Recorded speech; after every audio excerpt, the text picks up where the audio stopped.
Esses desistências de primeira semana já não entram como evadidos, eles já são substituídos como suplência e acabou. Então, esse primeiro contato do coordenador, dos professores com os estudantes, é muito importante para negociar em quais termos de relação vai ser o casamento pelos próximos 24 meses. Professora, eu fiquei pensando o seguinte, esse hibridismo da rede de educação profissional e tecnológica, ele pode ser, né, um problema, mas também eu visualizo a nossa força. E aí, pensando, por exemplo, né, as reflexões que a adesão do IFPA, né, ao PROF tem gerado lá no nosso colegiado, que é o seguinte: nós temos formação de professor, temos 7 licenciaturas, mas, fundamentalmente, nunca havia tido uma reflexão do que significa ter formação de professor dentro de uma instituição de educação profissional tecnológica. E já fizemos uma primeira avaliação de que não havia nenhuma interface daqueles licenciandos com o ensino médio integrado, por exemplo, uma aproximação daquelas licenciaturas com o ensino médio do nosso campus. E aí, o que é que nós já estamos tentando discutir com os nossos colegas, enquanto corpo docente do mestrado? Né, essa possibilidade de um investimento nessa formação inicial voltada já para olhar para o ensino médio integrado como uma possibilidade de experiência de estágio, de exercício de PIBID, né, inclusive, na hora que vocês estavam mostrando os produtos, eu já estava mandando foto para os coordenadores de PIBID do nosso campus, né, os coordenadores, e essa possibilidade da gente usar, né, essa formação docente, essas licenciaturas, ao nosso favor. Obviamente que nem todos os licenciandos vão se interessar por educação profissional e tecnológica, mas o fato é que eles eram indiferentes à educação profissional e tecnológica. E muitos servidores também, e muitos professores também. Né? Então, na verdade, é um processo de cima a baixo, de reflexão, né, e de alinhamento, como o nosso colega colocou. A gente fica com vontade, né, espero que tenhamos possibilidade de assistir, de participar das disciplinas dos nossos colegas, por esse grande processo duplo de formar e ser formado. Efetivamente, é isso que vai acontecer. Natália, assim, essa primeira parte da tua fala caracteriza alguma coisa que eu posso ter em qualquer mestrado em educação. A gente tem que lutar para construir essa diferenciação, o que é que nos identifica como programa, o que é que nos identifica como ensino e o que é que nos identifica como EPT. Então, assim, se eu fizer se eu fizer um trabalho que está trabalhando com a formação de professores, eu estou fazendo alguma coisa que qualquer mestrado faz. O que eu preciso fazer? Eu preciso fazer a produção que esteja centrada no ensino médio, que nada impede que envolva licenciandos, mas que o produto ele esteja contribuindo aqui, no ensino médio integrado. Então, é isso que a gente precisa ter. O produto, a produção tem que estar colocada, não é o fundamento, a produção final tem que estar colocada aonde? Na educação profissional e tecnológica de educação básica, espaços não formais. Eu fico pensando muito na natureza, por exemplo, dos colégios de aplicação. O colégio de aplicação, ele atua na educação básica, mas o fim é a formação do professor. O ensino médio integrado dentro dos institutos, né, olhando para um mestrado profissional em educação profissional tecnológica, pode ter o ensino médio integrado como esse grande campo de experimentação e de pesquisa. Eu não sei, né, e aí eu acho que é importante esclarecer um pouco aqui, porque quando você diz produto para o ensino médio integrado, pesquisa e ensino, pesquisa aplicada no ensino EPT, né, na grande área da educação profissional tecnológica, formal e não formal. Se a gente for pensar o campo da formalidade, o ensino médio integrado é esse nosso grande campo, a sala de aula do ensino médio integrado, por exemplo, um campo de experimentação didático-pedagógica, de ensino e aprendizagem, não? Um campo de experimentação. Ok, é isso aí. E aí vocês vão encontrar lá escrito no anexo justamente isso. Pode fazer produtos voltados para o ensino superior? Está escrito lá. Não, não pode.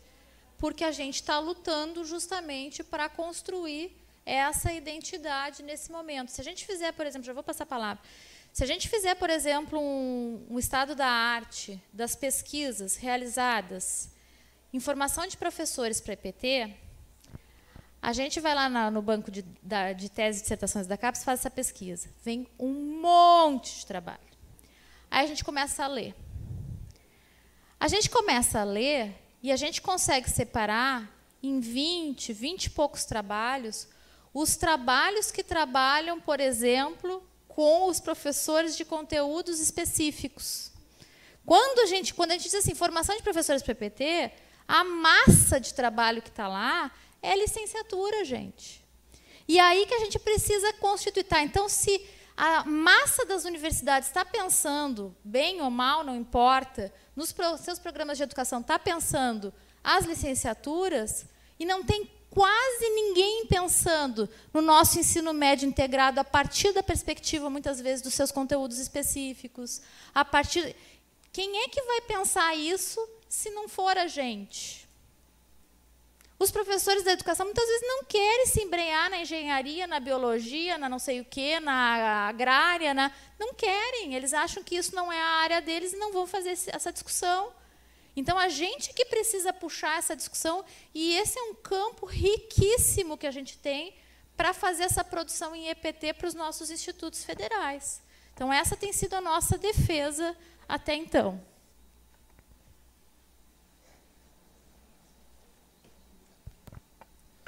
Boa tarde a todos. Júlio César Ferreira, do Instituto Federal Goiano. Eu estou aqui tentando digerir os argumentos de que não pode ser no superior. Os argumentos que não pode ser na educação básica, para mim, são claros, né? Tá tranquilo. O que não pode ser aplicado, né, na básica. E que não pode ser na licenciatura, eu também estou convencido disso, não vejo muito problema. O que eu não consigo entender é por que não pode ser, por exemplo, no ensino da engenharia X, da tecnologia tal. Por exemplo, ensino de topologia de redes. Não é da minha área, eu sou graduado em matemática, mas vamos pensar nisso.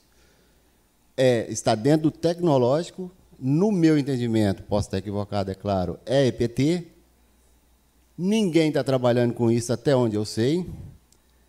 Então, por que limitar essa parte superior, tecnológica, que não é licenciatura e não é ensino médio integrado? Esse é meu questionamento. Obrigado.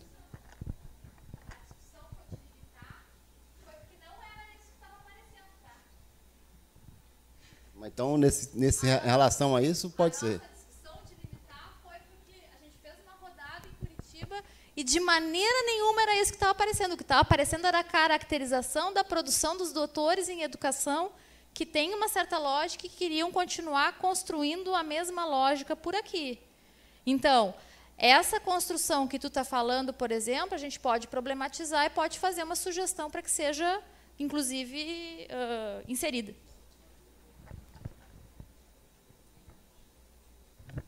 Professora, eu também, na mesma vertente do professor, eu estou um pouco incomodada, até porque eu acho que é um dos compromissos na criação do Instituto Federal a questão das licenciaturas.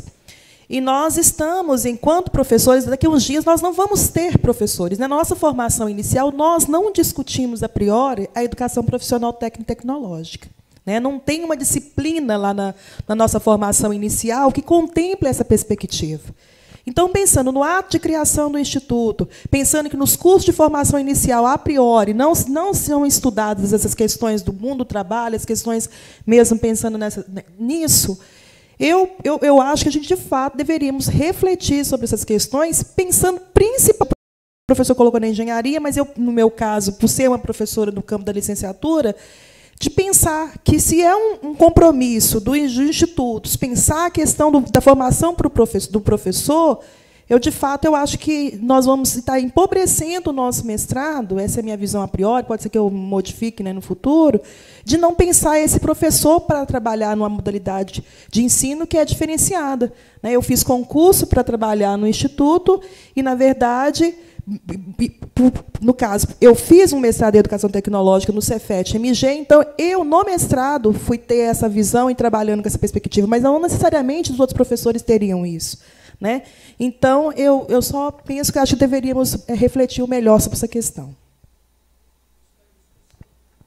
Assim, ó, não, na verdade, isso consta do regulamento, não está em discussão. Assim, a gente pode levar como sugestão de modificação no futuro. Tá? Assim, eu concordo plenamente com essas questões que vocês estão colocando, só que assim, a gente tem que partir de 2 pontos de vista. Primeiro, infelizmente, o Prof.EPT não vai resolver todos os problemas da rede. Essa é a primeira questão. Os mestrados, eles têm uma função muito ampliada, inclusive eles têm função de dar estrito senso, tanto é que a gente está trabalhando com estrito senso e a gente espera abrir doutorado daqui a pouco e está nesse caminho. A gente tem que escolher um determinado problema para atacar.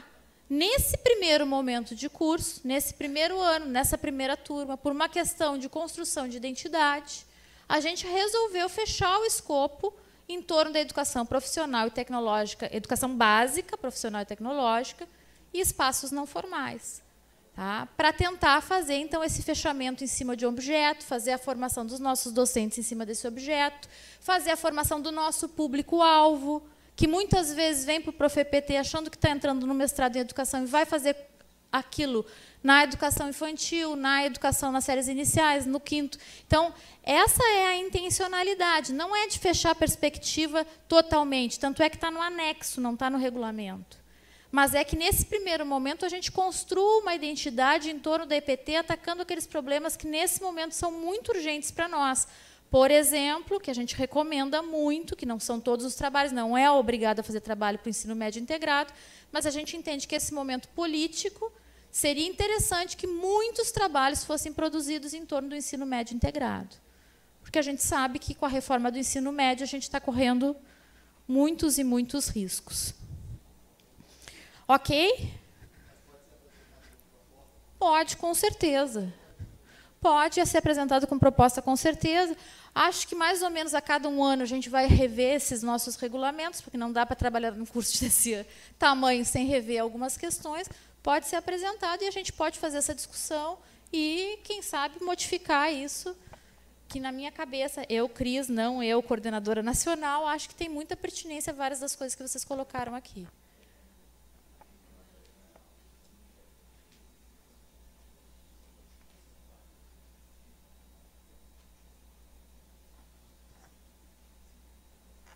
Eu queria aproveitar a sua última fala.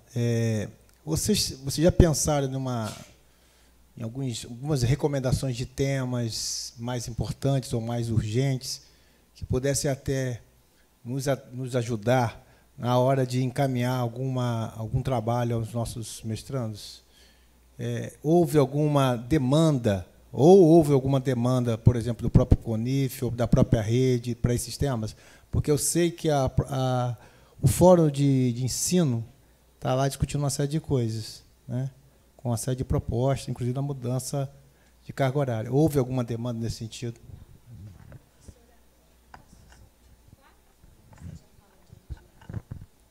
Boa tarde, eu sou Sandra, do IFRO. Tá? Nós vamos começar o programa agora, em agosto, então nós estamos assim, aprendendo um monte de coisa, mas esse seminário está abrindo muito, né? As perspectivas, a gente está realmente aprendendo como trabalhar, eu acho que vai dar certo. Mas de tudo que vocês falaram em relação à aplicação dos produtos. Tá? Vocês disseram, você disse, professora, que esses produtos eles têm que ser aplicados no ensino técnico, integrado e tal. Né? O público não pode ser licenciatura, não pode ser... Tá, mas a minha preocupação não vai... É porque nós vamos ter discentes lá no mestrado, né? Todo mundo tem, de várias... Não só servidores, né?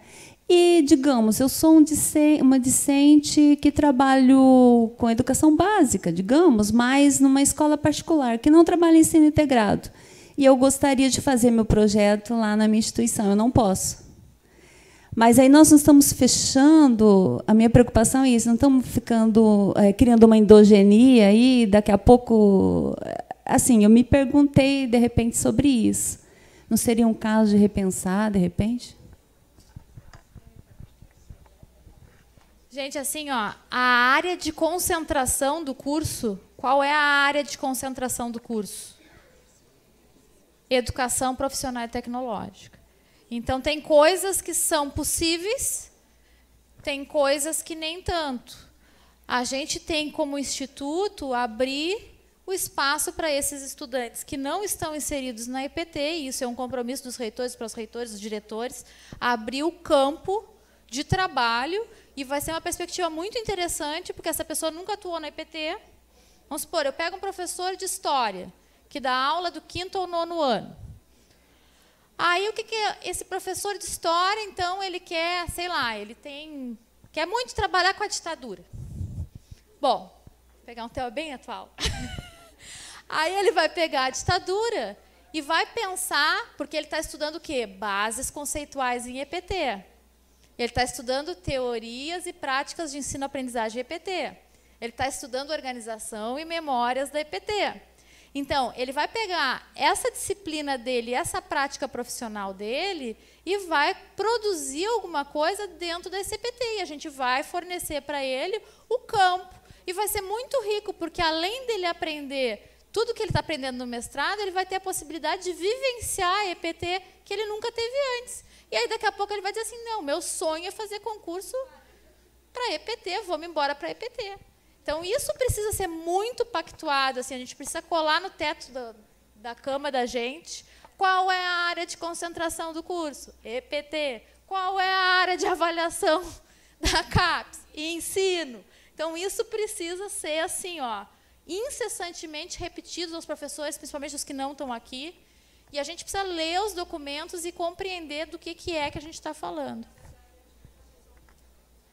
Assim, pelo menos falando pelo IFPA e alguns IFES que eu conheço, não há uma prática contínua de formação docente. Você faz o concurso para um IFE, né, em alguns momentos, ou em momentos pontuais, como a lei que obrigou as especializações, né, em educação profissional tecnológica, mas não há uma prática contínua de formação do corpo docente atuante nos IFES. Então, dessa maneira, o Prof.EPT, pelo menos assim que a gente está entendendo, né, está resolvendo um futuro, né, esse profissional que, porventura, venha atuar nos institutos. Agora, eu fico também pensando no papel das outras, das instituições de educação profissional não federais, não é?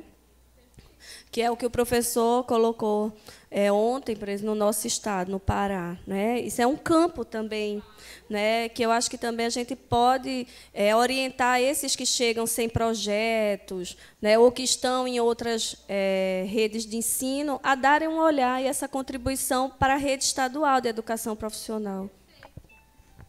Isso é bem interessante, assim, e é isso mesmo. A gente tem que qualificar a rede estadual e a gente vai ter treinamento em serviço. Inclusive, o nosso regulamento colocou lá, que foi uma coisa que a gente pensou muito, que nas bancas não precisa ser doutor vinculado a espaço educacional.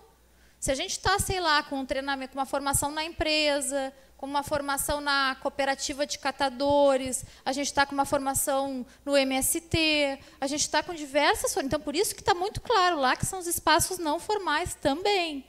Então, são espaços formais e não formais, educação profissional e tecnológica de nível básico. Esse é o nosso escopo. Eu só queria avançar um pouquinho...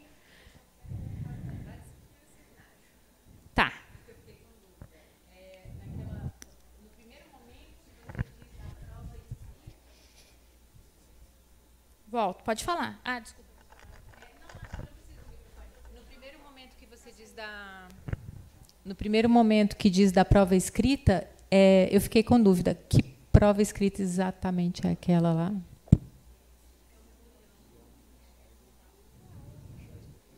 Dentro da disciplina de seminários. De seminário de pesquisa. Olha. A prova do ENA, para usar... E só mais uma coisa, eu não encontrei em lugar nenhum ainda esse documento, não está no ambiente virtual, onde que ele está? Porque no ambiente virtual tem fóruns de disciplinas, mas mesmo não achei ainda. Na sala de professores do Moodle tem todas as disciplinas e dentro de cada uma das disciplinas está a organização. Tá? É uma ata. Pessoal, só vou avançar um pouquinho porque já está terminando o tempo e eu preciso falar de produto. Hã?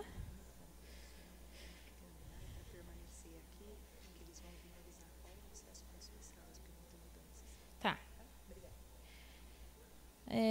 Eu estava aqui no anexo do regulamento, as linhas já novas, ó, vocês sabem que as linhas mudaram, né?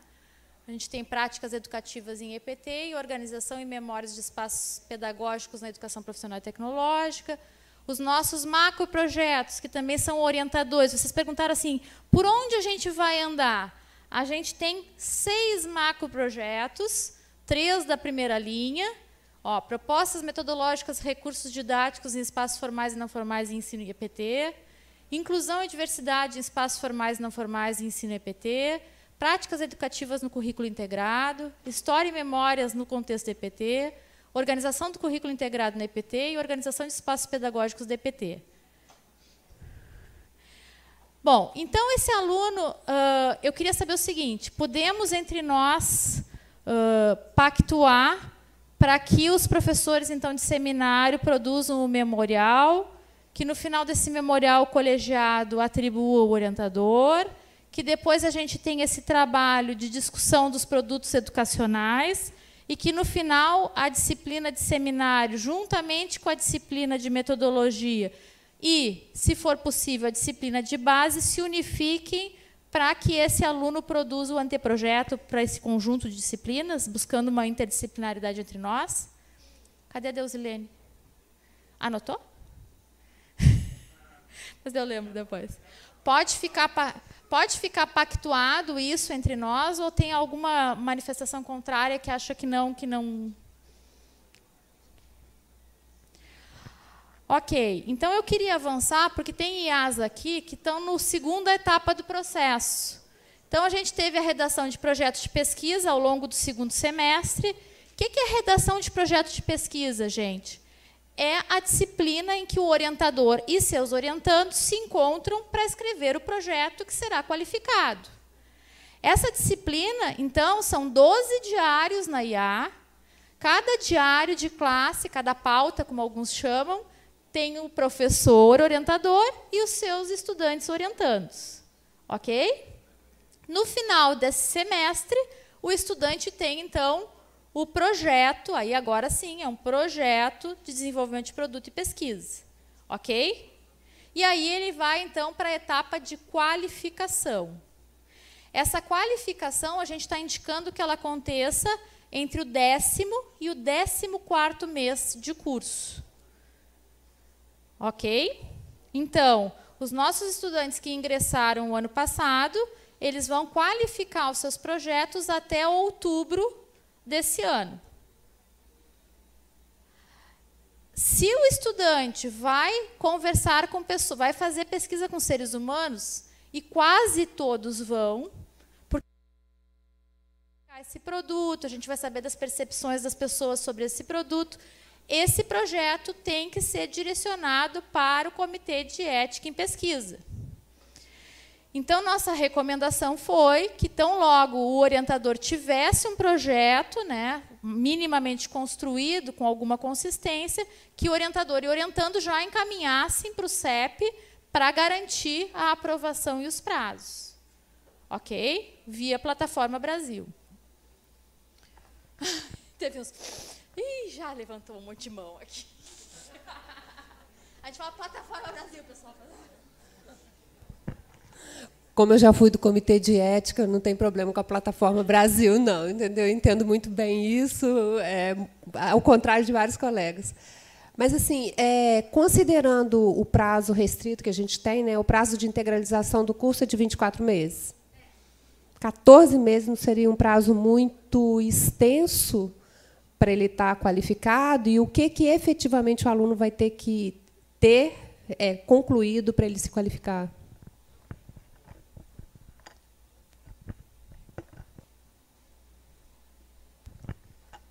Boa tarde. A gente teve uma discussão lá no campus Mossoró, do IFRN, a respeito dessa questão da submissão ao Comitê de Ética, né? E, na verdade, pela sua fala, assim, eu entendi que você está sugerindo que a gente faça a qualificação e depois submeta ao Comitê de Ética, é isso? O contrário, né? Ah, bom. É porque eu acho que eu entendi errado. Porque... Sim, sim.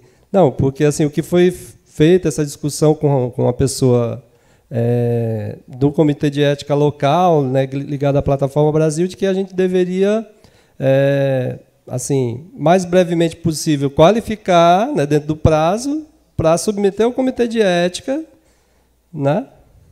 Não? Mas, exatamente, a gente ficou pensando na questão das mudanças, exatamente, porque você vai submeter ao Comitê de Ética, aí a banca pode propor um monte de alterações, aí vai virar outro projeto. E aí como é que fica a questão do registro no Comitê de Ética? Pessoal, a gente precisa entender que o Comitê de Ética ele está centrado nos aspectos éticos da pesquisa, tá? Então, assim, ó, muitas vezes pode acontecer, tá? Não estou dizendo que uma banca não vai mudar tudo de uma pesquisa. Pode acontecer. Mas, normalmente, a banca vai fazer algumas indicações de alteração que não vai alterar, por exemplo, o instrumento que a pessoa está usando ou os sujeitos que a pessoa está usando. Então, o Comitê de Ética ele avalia muito isso. Há risco para os sujeitos envolvidos? Não há risco? O que foi pensado em termos de risco para esses sujeitos envolvidos? Por exemplo, esse projeto que a dos Anjos apresentou, tá? Que é um projeto que envolve presídio, é um projeto delicado. Projeto que tem que ser pensado, o tal do plano de contingenciamento, qual é o suporte que vai ser dado. Então, é isso. Ah, mas o professor mandou inserir mais um capítulo sobre isso, ou fazer o aplicativo mais assim, mais... Não é com isso que o Comitê de Ética está muito preocupado. Ele está muito preocupado com como é que o sujeito vai ser exposto a esse produto e como é que esse sujeito vai ser a devolutiva desse sujeito. Então, eu não vejo muito problema em relação a isso, mas... Assim, ó, não é uma obrigatoriedade submeter antes de qualificar. É uma indicação no sentido de preservar os tempos, porque a gente sabe que, muitas vezes, lá no Sul a coisa está difícil. Tá? Lá no Sul está demorando, às vezes, 60 dias, 90 dias. Então, é por isso que a gente está fazendo essa indicação. Tá?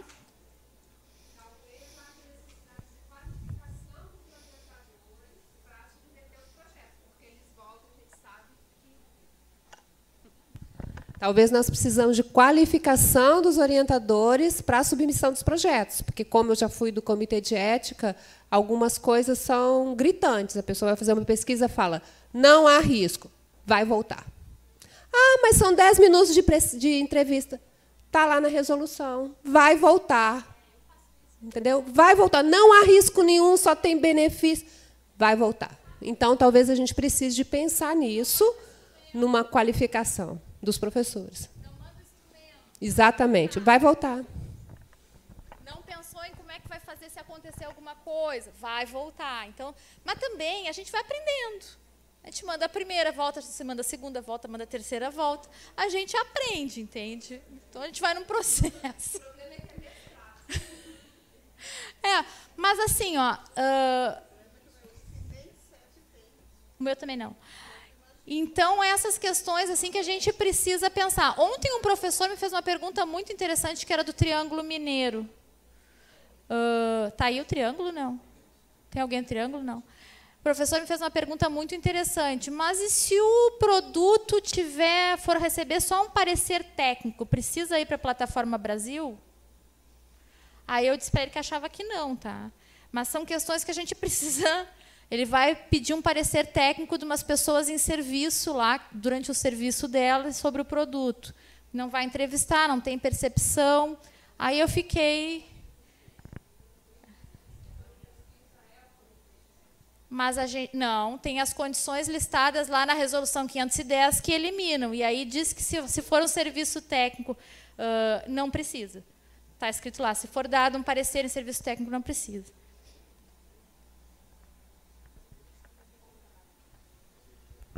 Bom, a gente está com uma preocupação com esse rito da qualificação, que é o seguinte: vários dos nossos projetos eles são bastante inovadores, mas quando a gente está mandando para a Plataforma Brasil ela está atendo às suas atenções muito mais na questão do contato com o ser humano que vai ser objeto da pesquisa. Então, assim, se a pesquisa vai inibi-lo, se pode ser que vai ser muito demorada, etc. e tal.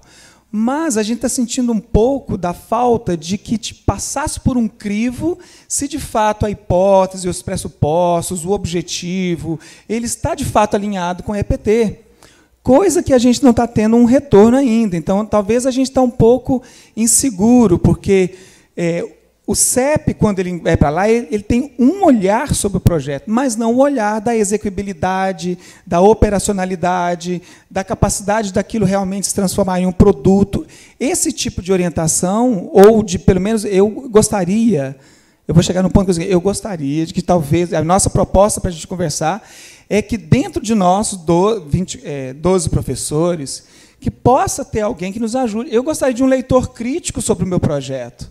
Porque mandar para a Plataforma Brasil, ela simplesmente ficar observando o contato da pesquisa com o objeto, muitos das propostas, a gente fica sem saber. O projeto está fraco? Ele está bom? O nosso número amostral é suficiente para aquela resposta realmente virar algo que você possa dizer, não, é isso mesmo. A gente vê números assim. Os números são cabalísticos, porque eu vou atuar em uma turma com 15 alunos, é suficiente para eu levantar toda uma teoria e dizer, não, isso aqui está ok? Então, eu não estou conseguindo ver rebatimento e não tem sequer gerado eco a questão do filtro. O filtro, nesse caso, mais voltado para a qualidade da pesquisa que eu estou produzindo. Então, para que a gente não repita, talvez, os nossos erros da academia, de tantas dissertações que ainda estão na gaveta. Mas eu acho que ele perto de nós, se a gente não tiver um leitor crítico sobre a construção, qual que é o projeto e tal.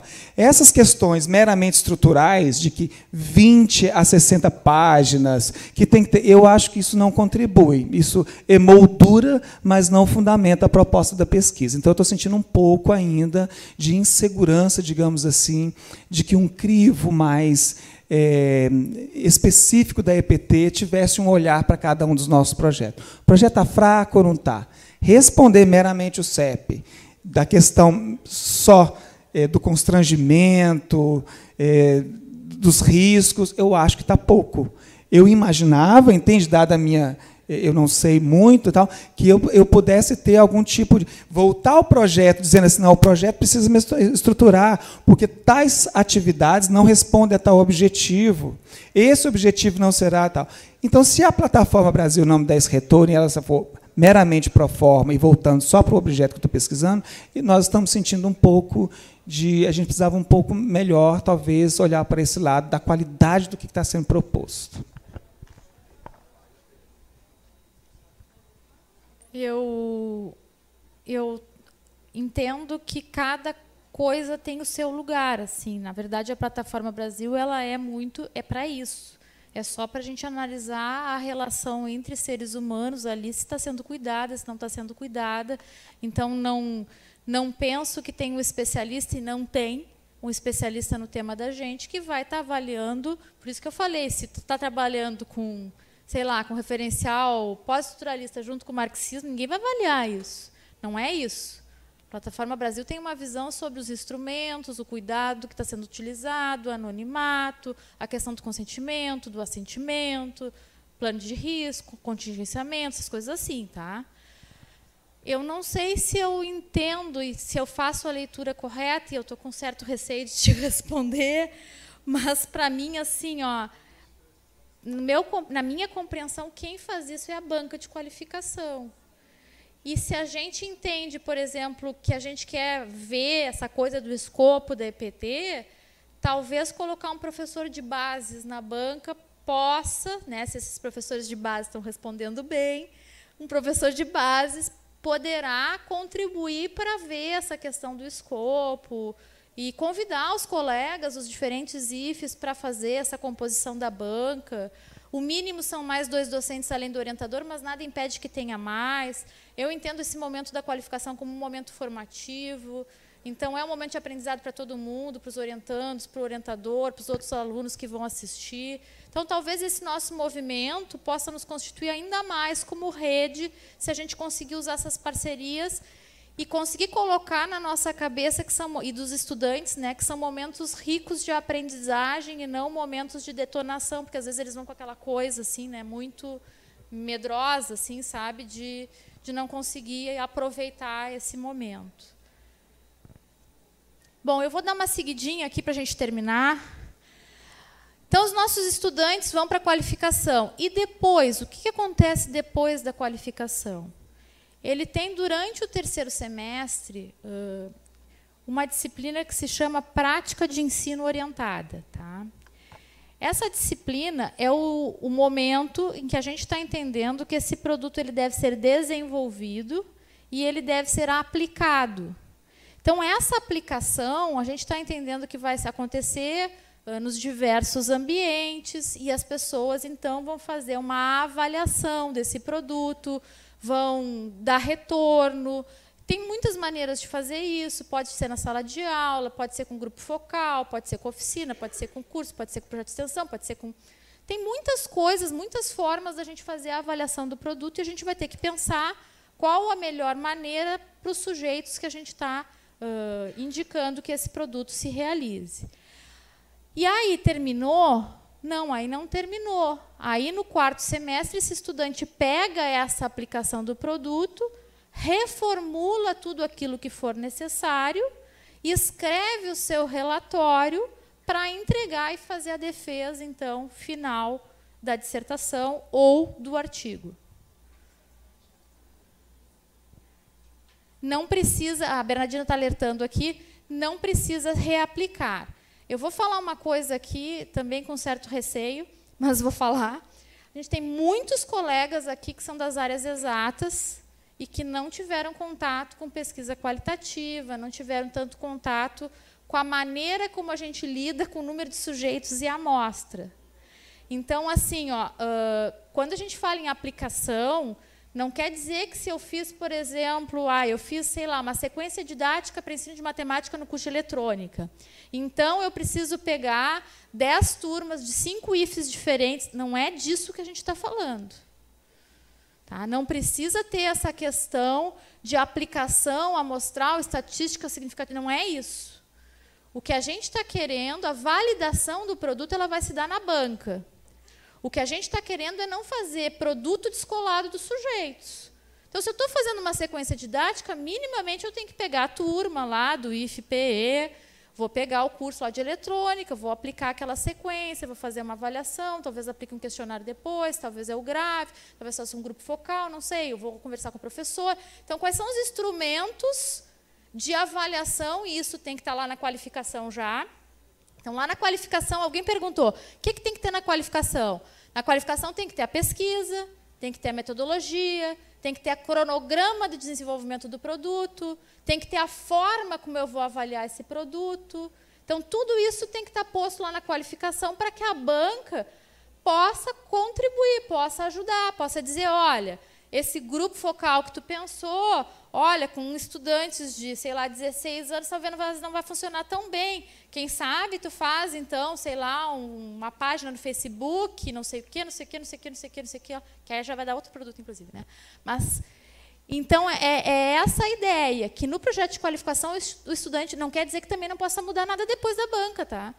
A gente vai lá e aponta o que é a pesquisa que está sendo realizada, quais são os problemas de pesquisa, quais são os nossos objetivos, que é o produto que está sendo indicado, como é que a gente pretende desenvolver esse produto, qual o cronograma, qual a aplicação e o escopo de aplicação. Então, vocês vejam que o aluno do mestrado profissional acaba fazendo mais do que o aluno do mestrado acadêmico, ao contrário do que o imaginário de muitas pessoas pensa, né?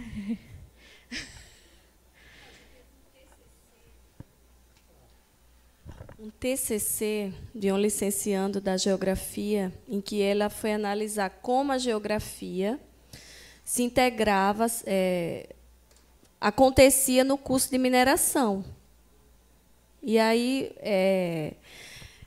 por exemplo, claro, ela fez um trabalho acadêmico, era um TCC, né, de final de curso, mas aí você falando agora, eu fiquei pensando, ela constatou, por exemplo, que os docentes do curso de mineração não tinham participado da construção do PPC do curso, assim, a maioria, porque tinha sido em um outro momento, que os da formação geral também não tinham participado, e que havia, inclusive, um total desconhecimento, porque ela aplicou o questionário para o corpo docente desse curso do que era ensino médio integrado. Tá, o trabalho terminou aí, né, constatando esse problema, o descolamento absolutamente total da geografia no curso de mineração. Aí eu fico pensando, o nosso mestrando, né, se ela fosse dar sequência à formação dela, pensar uma intervenção, por exemplo, a formação desse corpo docente sobre o que é o ensino médio integrado. Não sei. Não, aí tem que ser um produto, né? Como é que a gente tem um problema? Eu não sei como é que esse produto, mas me parece que tem um problema aí, né? Ensino de geografia, como integrar no curso de mineração, algo assim. Isso. A sequência didática. Viu como tu mesmo já começou a construir a lógica e mais uns meses está redondo. Gente, então assim, e uma dúvida que surge muito, e se o aluno não conseguiu aplicar o produto no próximo semestre? Ele vai ficar retido na disciplina de prática de ensino orientado, tá? Então, é obrigatório, é mandatório que os estudantes apliquem esse produto.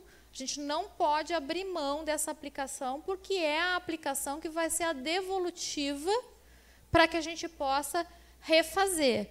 Todo mundo que trabalha, por exemplo, com a questão de software, sabe que a gente tem, eu fiz uma coisa linda. Aí chega lá, não funciona.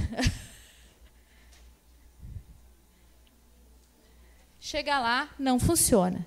Então, está escrito ali que o produto educacional tem que ser desenvolvido, aplicado e planejado no momento que deve ser avaliado e analisado.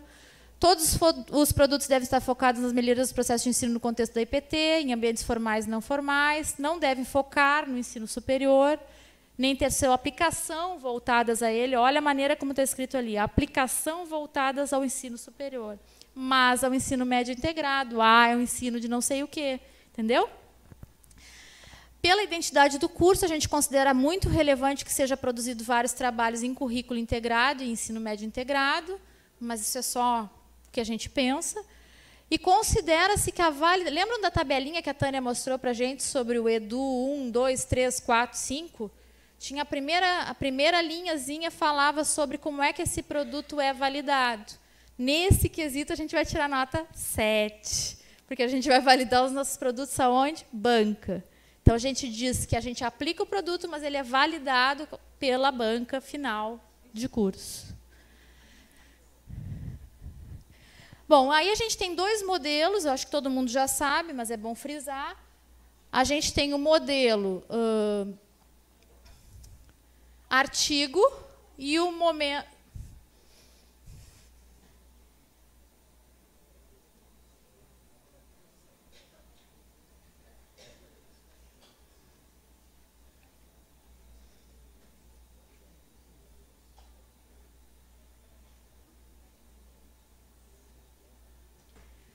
A gente tem o modelo artigo e o modelo dissertação, tá?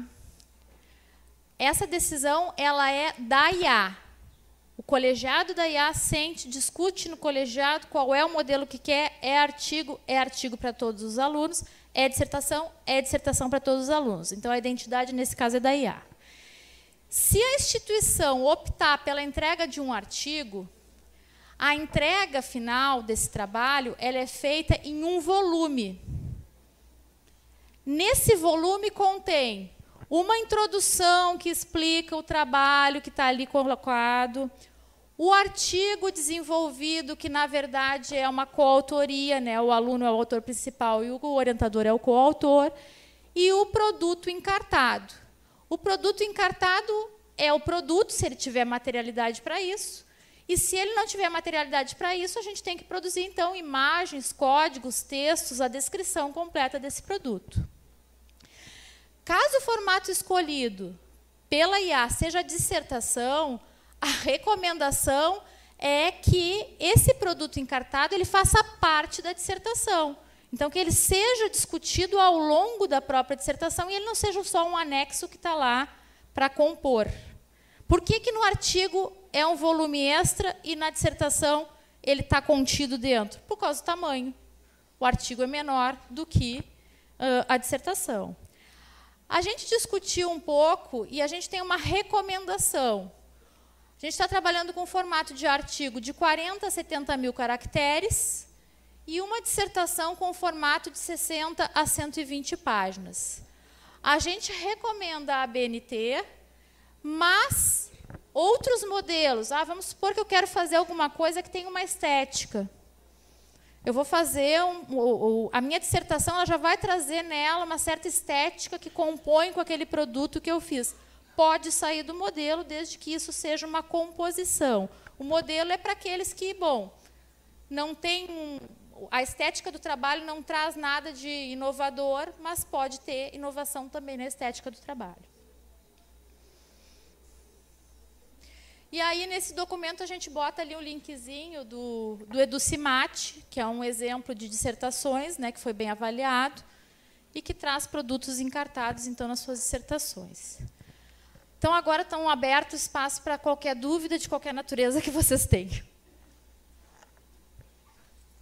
Na verdade, professora, eu só queria saber a questão do artigo. Isso é uma pergunta? Isso é para fazer uma discussão quanto às possibilidades da entrega ou não?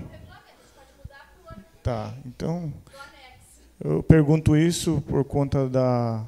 Eu acho que, como a gente está, apesar de não ser um programa acadêmico, mas a gente ainda tem essa questão da publicação, né? E quando você ingessa, assim, por exemplo, para a banca, isso o meu aluno vai ter que, quando ele escolhe uma revista, né, ele tem que modificar novamente conforme os padrões da revista que ele escolheu. Então, às vezes, pode ser a flexibilidade, não significa que é uma anarquia, né? Flexibilizar para que a gente consiga acelerar esse processo. Eu acho que é interessante. Tá? Preferir. Então, por exemplo, assim, o que a gente discutiu lá em Manaus? Tá? O que não pode ser? Por exemplo, assim, não dá para ser um artigo de 6 páginas. Então, mais ou menos, a gente pegou 40 mil caracteres, que está em torno de 20 páginas, que para a área de ensino e educação, eu acho que é um pouco menos, pouco mais, eu acho que gira por aí. E se for um pouquinho menos, tu vai justificar e vai dizer, olha, isso aí. Boa tarde, pessoal. Eu falei de manhã, meu nome é Jefferson, sou do Instituto Federal. Eu tenho 2 observações e dúvidas. A primeira... Aqui eu falei. É do Instituto Federal só, né? Isso é muito raciocínio em todas essas sessões aí. A primeira coisa é sobre artigo e dissertação. Já que eu não estou processando muito bem essas informações, eu entendi na fala da professora Tânia de manhã que todo mestrado deveria ter uma dissertação, e aqui já tem as 2 possibilidades. Eu posso estar enganado, mas eu posso ter entendido errado, então vocês ajudam a esclarecer para a gente. E a segunda coisa é reforçar algo que eu falei na parte da manhã, da importância dos NITs, dos núcleos de inovação estar presentes, e algo que eu não disse na parte da manhã no Instituto de Mato Grosso, nós inclusive temos editais de fomento, como mencionaram da ProEx, né? Nós, da Agência de Inovação, temos editais de fomento, que podem ajudar sobremaneira a execução desses projetos, inclusive. Então, é importante, até financeiramente, se aproximar dessa... Quer dizer, é importante se aproximar dos núcleos de inovação até para ter esse apoio financeiro, porque executar, desenvolver um produto que possa ter impacto físico ou não, até porque a gente fala, a patente não tem muita importância, mas se a gente pensa na educação especial das pessoas com deficiência, de algum modo, não é esse bem nome, né? Mas, enfim, são produtos. O pessoal que tem deficiência visual, auditiva, vai acabar gerando produtos, né? Então, isso pode gerar patente. E não só de invenção, mas de modelo de utilidade, que é o que você acabou de falar também, né? Então, a minha dúvida é nesses dois, uma observação e um esclarecimento que eu gostaria, já que eu fiquei em dúvida. Obrigado. Pessoal, o pessoal do IF Ceará está pedindo para o pessoal não sair daqui, porque eles vão mudar todas as salas.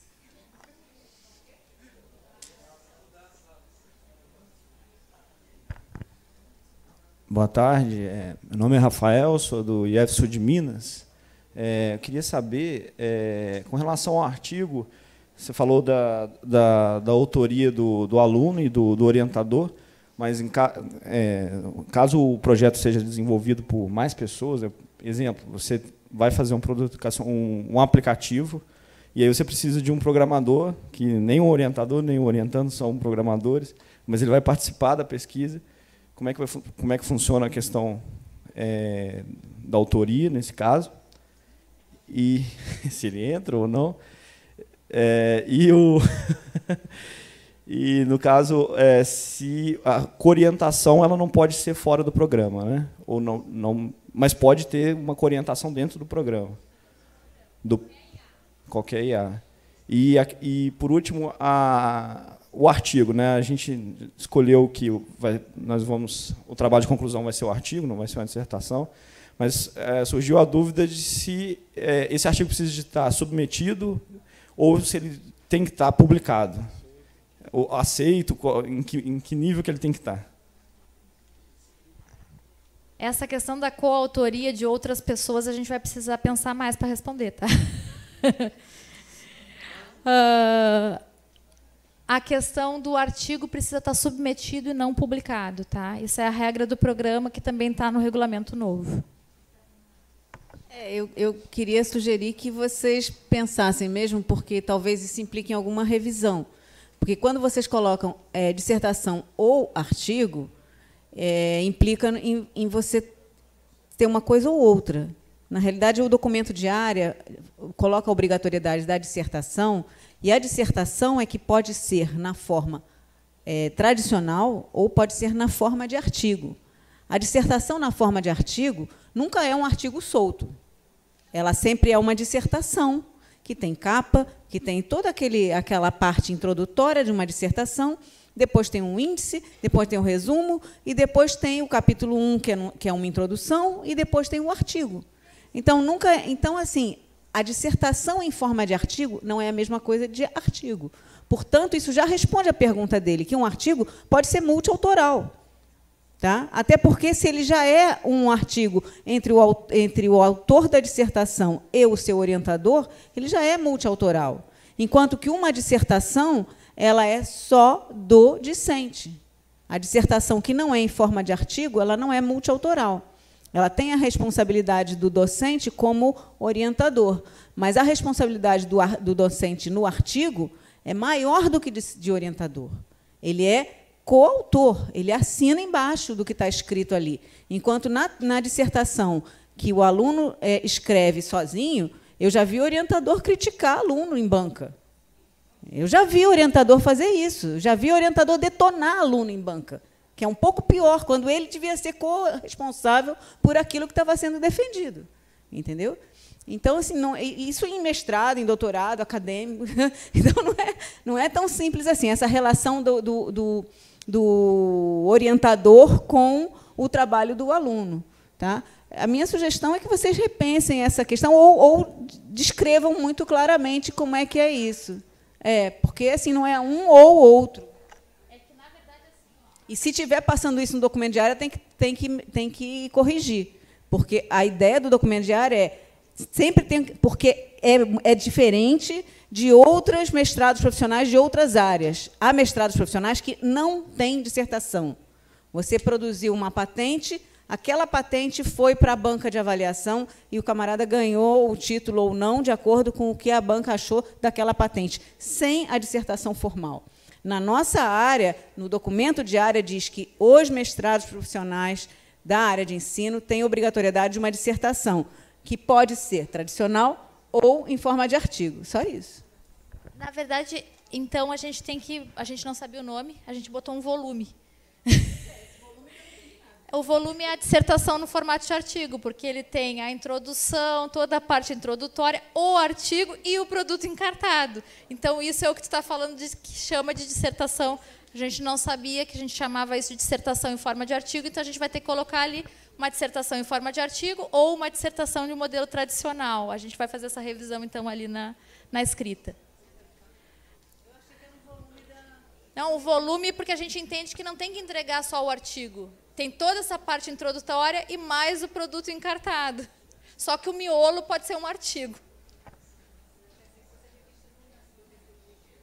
Bom, nesse caso, quando o produto é o artigo, como fica a questão de direitos autorais? Porque se eu já publiquei ele numa revista, como fica essa questão? Ou ainda ele foi submetido, já é o produto, como já foi dito, né? E no caso, por exemplo, lá é o modelo de dissertação. Aí a gente vai, né, tenho dúvida de como fazer isso. A gente tratou um pouquinho disso lá em Manaus e a gente disse assim, da seguinte maneira: para a banca tu vais entregar o volume completo e na hora de fazer a publicação, na hora de que tu coloca ali o artigo, tu coloca o link da revista, remetendo a revista com o seu direito autoral. Então, tu não vai fazer uma republicação, tu vai fazer uma remissão, tu vai remeter para aquilo que está publicado. Não, é só para dizer que a questão da submissão não necessariamente é a submissão do artigo fruto dessa pesquisa. Ela é a submissão de um artigo, que pode ser esse, mas não necessariamente desse trabalho. Porque uma boa opção pode ser esperar passar pela banca para ver se tem até alguma revisão, né, assim, para fazer depois. Mas o que se exige para fazer a defesa, o estudante tem que ter feito a submissão de um artigo. Ok? Não necessariamente é o artigo que é esse aqui, resultado da pesquisa dele. Não. O artigo é o relatório de pesquisa. O que é o artigo? O artigo é uma dissertação com um número de páginas menor. Assim, tem toda a estrutura da dissertação.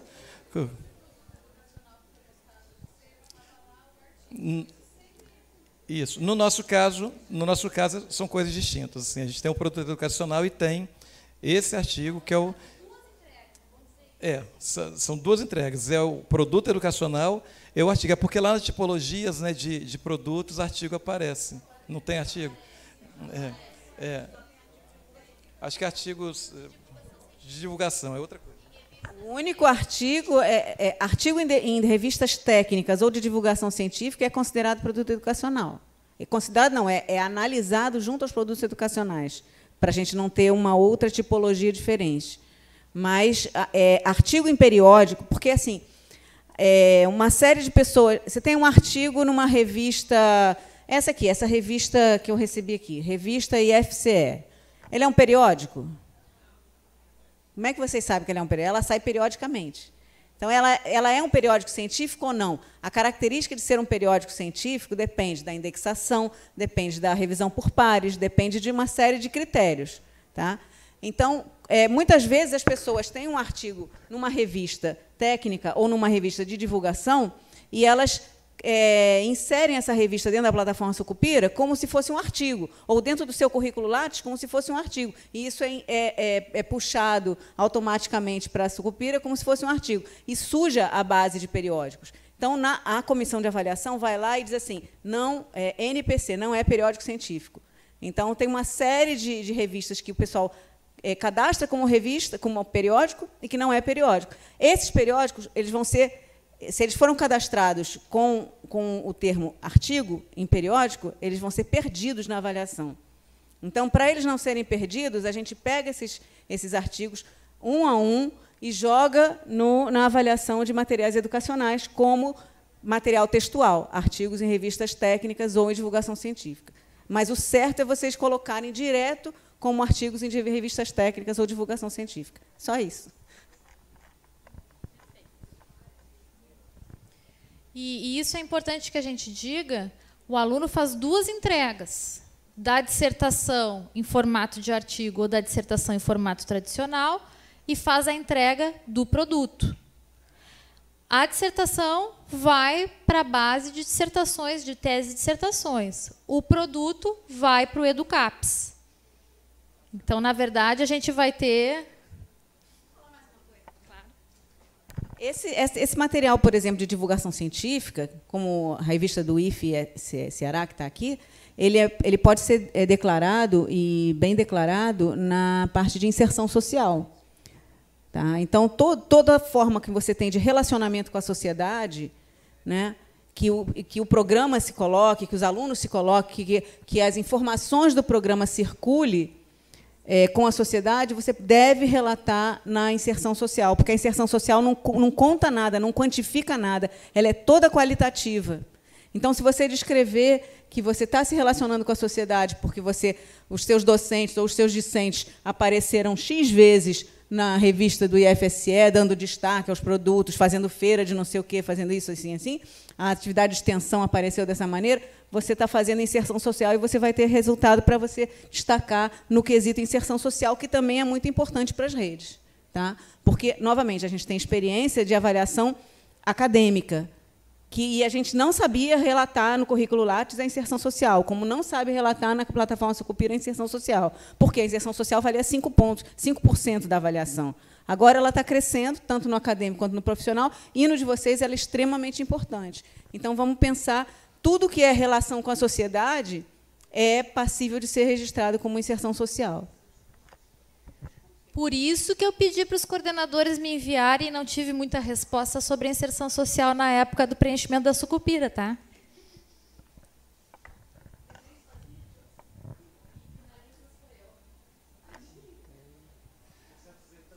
Boa tarde, eu sou o Vitor, do Instituto Federal do Tocantins. Dentro dessa discussão me surgiu uma dúvida.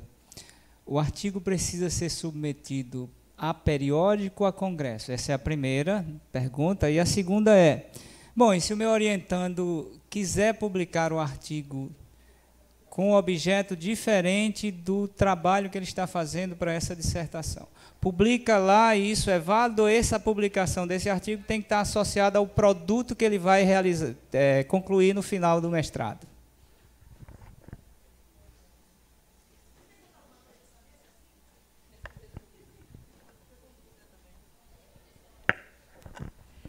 A dissertação, embora depois ela possa gerar um artigo, no caso, então, o aluno fazendo a dissertação, ele é obrigado a também submeter um artigo, ou só fazendo artigo ele também tem que submeter? Eu estou com dúvida em relação a essa questão.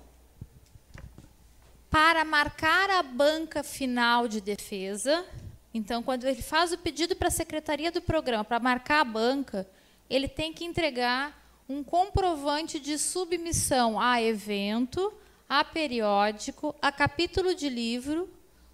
Então, esse é o escopo.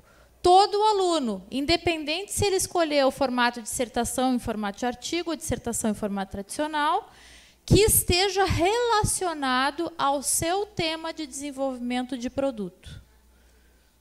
Então, numa tacada só, eu já respondo todo mundo. Tem que ter qualis? Não. Não, acho que tem. Acho que tem que estar qualificado, tem que ser eventos e... Não me lembro. Tem que olhar o... Mas está no regulamento, eu não me lembro qual que está escrito no regulamento.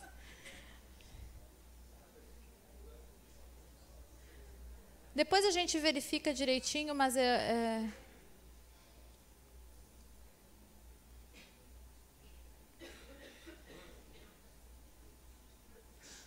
Não lembro onde é que ficou colocado isso, acho que é no regulamento geral. Essa questão de se tem qualis ou não tem qualis não deveria ser uma preocupação de ninguém, porque o qualis só vai ser finalizado em 2020. Então, o importante é que, ao publicar, vocês saibam em qual extrato aquela revista vai cair. Vocês saibam classificar a revista na qual vocês estão publicando. O meu programa, por exemplo, esse ano, teve 25 revistas que não estavam dentro do qualis anterior. E a gente sentou e classificou todas elas, para saber onde é que estavam, porque eu não ia botar artigo no nosso relatório, artigo que fosse B4, B5, numa quantidade muito grande. Isso ia prejudicar o programa.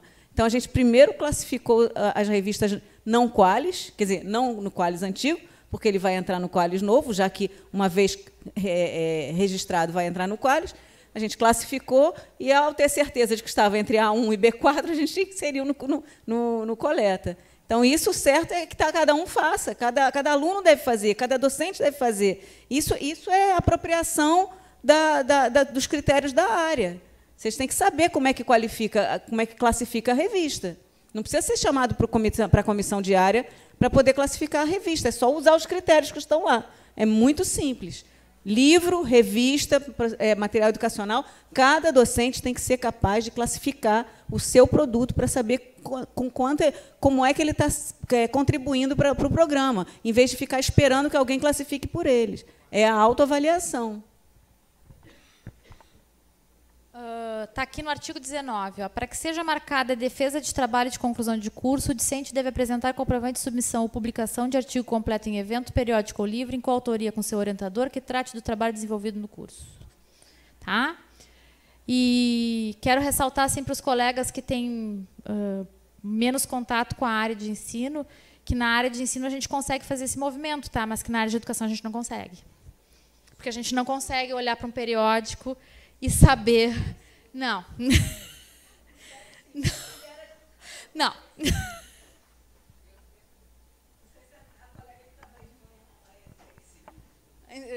Tanto é que ela te pediu como é que ela chegava no A2 na área de educação.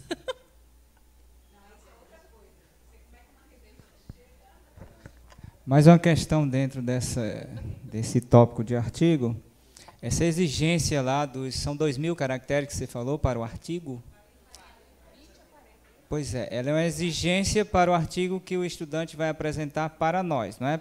Porque quando é publicado lá no evento, no congresso, no periódico, aí a exigência é de lá, 6 páginas, 8 páginas, 10 páginas. No mínimo 5, tá? Isso é a área que nos diz, não é a gente que diz. O mínimo para ser considerado artigo completo são 5 páginas. E aí amanhã eu vou trabalhar um pouquinho com vocês, porque amanhã eu sigo trabalhando sobre a sucupira e a avaliação da sucupira, sobre o quanto é importante o preenchimento dos lattes com todos os dados, para que a gente possa ver, por exemplo, que tem 5 páginas, no mínimo. Então, gente, acho que vamos encerrar. A gente vai esperar um pouquinho, porque eles estavam definindo as salas, não sei se já estão... Ah, o quê?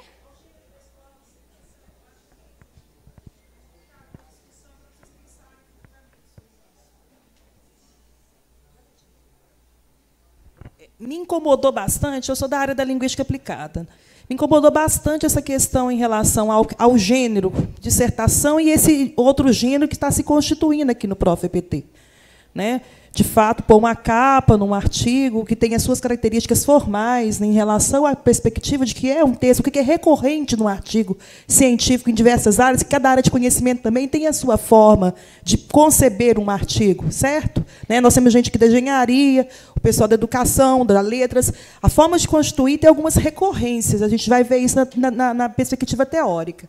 Então, assim, pensar nesse artigo como se fosse um Frankenstein, de juntando capa, folha de rosto, assinaturas de banca, eu não sei, eu acho que talvez repensar essa perspectiva, se de fato, ou se não, uma exposição mais clara de que seria esse artigo com capa, folha de rosto, sumário, etc. E tal. E, na verdade, para mim, aí é uma criação de um novo gênero, né, que, de fato, eu não conheço. Na verdade, esse gênero tem sido usado por muitos programas dentro e fora do Brasil. Tá? E isso que a gente chamou, o nome está errado, mas a gente vai arrumar o nome. vários programas têm adotado esse formato, inclusive programas acadêmicos, porque o que acontece, gente, da experiência? O aluno termina a dissertação, 100 páginas. Aí ele vai embora. Aí a gente quer gerar produção com isso. E ele não volta. E a gente precisa de um artigo que é um artigo porque aquilo não foi para nenhum periódico, não está publicado, e ele não volta. E ele não vem. Então, essa experiência tem feito com que vários programas, inclusive doutorados, modifiquem o seu formato, criando o que eles chamam de... É uma dissertação, como a professora falou, mas não é uma dissertação no formato tradicional. Por exemplo, eu vou dar o exemplo lá da psicologia da PUC-RS. Tá? Até pouco tempo atrás, não sei se continua assim, eram 3 artigos. Então, com isso, eles conseguiam construir 3 possibilidades de publicação entregues já pelo estudante, então não tem essa coisa dele vai embora, desapareceu e não tem mais nada. E também eles constroem toda essa textualidade inicial e final para que isso se transforme em alguma coisa mais ou menos com... Tu é da área, não vou me arriscar a dizer que tem coesão ou coerência, mas que tem uma certa coesão e uma coerência. Então, é um modelo um pouco inovador ainda, no sentido de que não são tantos programas que adotam isso, mas cada vez mais essa vivência com o estudante, principalmente o estudante trabalhador, ele vai embora e a gente não consegue publicar o trabalho desse aluno, e a gente passa, então, 2 anos em orientação e muitas vezes não consegue trazer isso para dentro do nosso currículo, porque, embora o nosso programa não seja centrado na produção intelectual tão fortemente, essas questões são muito importantes para a gente captar recurso, são muito importantes para a gente captar projetos, para a gente conseguir bolsa PQ, do CNPq, bolsa P... Como é que é o nome? Não, aquela de produtividade PT, é isso? Então, DT. Então, todas essas questões elas são importantes para nós. Tá? Então, vamos encerrar. E agora a gente, então, vai para a sala das disciplinas eletivas. Aqueles professores que são das IAs novas podem se encaixar na disciplina, participar da discussão da disciplina que entenderem mais interessante. A gente tem a sala das 13 disciplinas eletivas divididas. Muito obrigada. Amanhã a gente tem mais um espaço de conversa no final do nosso encontro. Muito obrigada pela participação de vocês e estou sempre disponível para responder aquilo que vocês precisarem.